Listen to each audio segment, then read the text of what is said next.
నేను వైష్ణవిని. నన్ను గుర్తుపట్టారా? నమ్మిన వాడి చేతిలో ప్రాణం కంటే ఎక్కువగా ప్రేమించిన భర్త చేతిలో గర్భంతో సహా అతి కిరాతకంగా హత్యకు గురైన ఓ అభాగ్యురాలిని. ఈ సమాజంలో ఆడపిల్లగా పుట్టడమే నేను చేసిన తప్ప? ఒక మృగాన్ని నమ్మడమే నా నేరమా? ఏది ఏమైనా ఇక నా కథ ముగిసిపోయింది.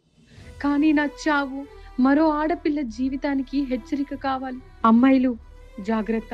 ప్రేమ పేరుతో దగ్గరై పెళ్లి అనే బంధంతో మనల్ని నరక బందీలను చేసి మనల్ని మట్టిలో కలిపే మృగాలు మన మధ్య తిరుగుతున్నాయి. నా జీవితంలోకి హరిబాబు అలాగే వచ్చాడు.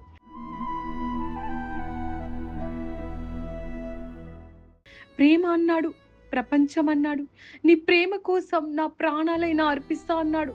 తీరా మెడలో తాళి కట్టాక వాడిలోని అసలు స్వరూపం బయట పెట్టాడు.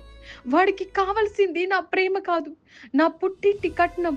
డబ్బు కోసం కట్టుకున్నవాడే ఇలా కాలయముడైతే ఇక మనకు రక్షణ ఎక్కడ? అందుకే బయట కానీ సోషల్ మీడియాలో కానీ ప్రేమ పేరుతో ఆశ చూపే ప్రతి ఒక్కరిని గుడ్డిగా నమ్మకండి. అందమైన మాటల వెనుక ఆకలి ఉన్న తోడేళ్లు ఉంటాయి. కట్నం కోసం కాటు వేసే భర్తలు, ధనదాహంతో ఆడపిల్లల ఆయుష్ తీసే నీచులు మీ చుట్టే ఉంటారు. వాళ్ళను గుర్తించండి. ఆలస్యమైతే నాలాగే మీరు కూడా మట్టిలో కలిసిపోతారు.